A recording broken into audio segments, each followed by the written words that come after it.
Hi friends, இது ஒரு evening cooking vlog. இன்னைக்கு என்னெல்லாம் பண்ண போறாரோ.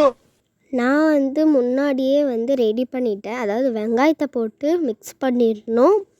நல்லா நீங்கள் மிக்ஸ் பண்ணிடணும். அதுவும் முட்டையோடு மிக்ஸ் பண்ணணும். மொதல் 3 முட்டை, அதாவது 3 முட்டையை உடச்சி ஊற்றி மிக்ஸ் பண்ணிவிட்டு அதுக்கப்புறம் அதில் வெங்காயத்தை போட்டு நீங்கள் மிக்ஸ் பண்ணணும். இதுக்கப்புறம் முடித்தோடனே தக்காளி போட்டு, அதாவது தக்காளியை நீங்கள் பெருசு பெருசாக கட் பண்ணக்கூடாது, ரொம்ப குட்டி குட்டியாக. ஏன்னா நீங்கள் கட் பண்ணி வச்சுக்கணும். ரொம்ப குட்டியாக கட் பண்ணால் தான் நம்மளால் மிக்ஸ் பண்ணும் போதும் அதோடய கண்டென்சி சூப்பராக இருக்கும். அதனால் நல்லா மிக்ஸ் பண்ணிக்கணும். அப்புறமா நீங்கள் பச்சை மிளகா, ஒரு பச்சை மிளகா எடுத்து அதுலேயே கொஞ்சமாக, அதாவது ஒரு குட்டி குட்டி சைஸ் நான் எப்படி கட் பண்ணுறேனோ அதே மாதிரி நீங்கள் கட் பண்ணி போட்டு அதில் மிக்சிங் பண்ணலாம்.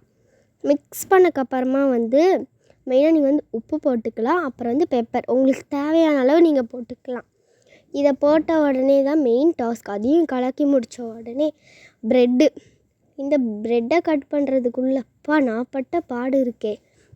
நம்ம ப்ரெட்டோட உள்ளே இருக்கிற அந்த ஒயிட்டு மட்டும்தான் நம்ம வெளியே எடுக்கணும். மற்றது நேராக தான் இருக்கணும். அப்படி நினச்சிட்டு இது ஈஸியான வேலை நானே உட்காந்து கட் பண்ண பார்த்தேன். எனக்கு ஒரு சில ப்ரெட்டு கட் பண்ண முடியல. கரெக்டாக அந்த ஒயிட் நமக்கு மட்டும் வர மாதிரி.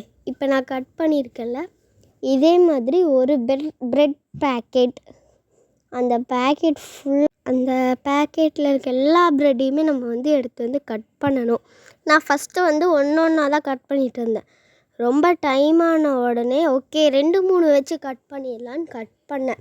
அப்படி கட் பண்ணால் கீழே அடியில் இருக்கிறது நல்லா வருது, மேலே இருக்கிறது கொஞ்சம் சுமாராக தான் வருது. இதை ரெடி பண்ணிவிட்டு நம்ம என்ன செய்யணுன்னா, அந்த கரெக்டான அந்த கார்னர் நமக்கு தேவை. ப்ரௌனை கட் பண்ணக்கூடாது, ஒயிட்டை கட் பண்ணுங்கள். ஒயிட்டை கட் பண்ணக்கப்புறம் நமக்கு ஒரு ஃப்ரீயாக தான் அது ஒயிட் இது மட்டும் நம்ம வெளியே எடுத்து வச்சுக்கணும். நம்ம ஒயிட்டையுமே வேஸ்ட் பண்ண போகிறது இல்லை. நமக்கு அதாவது ஒரு பேக்கெட் ப்ரெட்டை நீங்கள் போட்டாலும் பரவாயில்ல, இல்லை உங்களுக்கு தேவையான அளவு இதை நீங்கள் போட்டுக்கலாம்.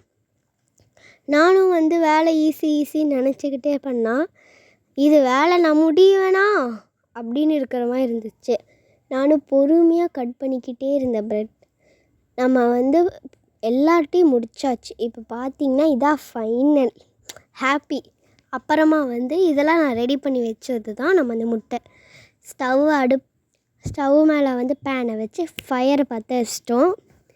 இப்போ என்ன பண்ணணும், ஃபஸ்ட்டு நம்ம எண்ணெய் ஊற்றிக்கலாம். ஏன்னா அடுப்பில் ஃபஸ்ட்டு எண்ணெய் ஊற்றிட்டு வெங்காயம் அதை எடுத்து ஃபுல்லாக தேய்ச்சிக்கலாம். ஏன்னு நான் உங்களுக்கு லாஸ்ட்டில் சொல்கிறேன். வெங்காயத்தை தேய்ச்ச உடனே அடுப்பை குறைச்சி வச்சுக்கணும். அப்புறமா இந்த ப்ரௌன் கலர் கட் பண்ணி வச்சோம்ல, இதை எடுத்து அடுப்பில் வச்சுட்டு ரெடி பண்ணி வச்சுருந்தா முட்டை, தக்காளி, வெங்காயம், பச்சை மிளகாலாம் அது சென்டரில் ஊற்றிக்கணும். ஊற்றிட்டு நீங்கள் என்ன பண்ணுறீங்கன்னா, பெப்பர் வேணும் அப்படின்னு நினச்சிங்கன்னா பெப்பர் போட்டுக்கலாம். நான் ஃபஸ்ட்டு எண்ணெய் ஊற்றிக்கோங்க கார்னரில். அப்புறம் எனக்கு பெப்பர் தேவைப்பட்டுச்சு. ஏன்னா தூக்கலாக சாப்பிட்டா எனக்கு ரொம்ப பிடிக்கிறதுனால பெப்பர் உள்ளுக்குள்ளே தேவையான அளவு நீங்கள் போட்டுக்கலாம். அப்புறமா ஒரு 2 செகண்ட் தான் நமக்கு ஆகும், ஏன்னா தீஞ்சிரும் இது. அப்படியே திருப்பி போட்டுட்டா சூப்பராக நமக்கு பேக் சைடு தான் இருக்கும். இப்போ ஃப்ரண்ட் சைடுக்கு முன்னாடி எண்ணெய் ஊற்றிக்கணும். நீங்கள் எவ்வளோக்கு எவ்வளோ எண்ணெய் ஊற்றுறீங்களோ அவ்வளோக்கு அவ்வளோ டேஸ்டியாக இருக்கும். நான் ஒரு ப்ரெட் போட்டேன், செகண்ட் ப்ரெட்டும் போட்டாச்சு. மொத்தத்தில் நான் ரெடி பண்ணிட்டேன். ஒயிட் எல்லாம் வேஸ்ட்டாக போகக்கூடாதுன்னு ரோஸ்ட் மாதிரி போடலான்னு ஒரு ஐடியாவில் நான் ரோஸ்ட் எடுத்து போடலான்னு ஒயிட்டெல்லாம் நான் ரோஸ்ட்டாக போட்டேன். ஒயிட்டை நம்ம ரோஸ்ட்டாக போட்டு அதோடு செஞ்சு சாப்பிடலாம். நார்மலாக நீங்கள் ப்ரெட் டோஸ்ட் போடுற மாதிரி தான் இதே பண்ணலாம். முகுந்த சைடில் எனக்கு வேணும்னே ஒரு ப்ரெட் ஆம்லேட் எடுத்து அவன் கையில் நான் கொடுத்துட்டேன். சாப்பிட்டு எப்படி இருக்குது ரிவ்யூ சொல்லிட்டான்னு பார்த்து சூப்பராக இருக்குன்னு டான்ஸ் ஆடிட்டு இருந்தான். மறுபடியும் என்னாச்சுன்னா, ப்ரெட் அந்த ஒயிட்டை முடித்தோடனே எனக்கு எக்கு காலி ஆயிடுச்சுப்பா.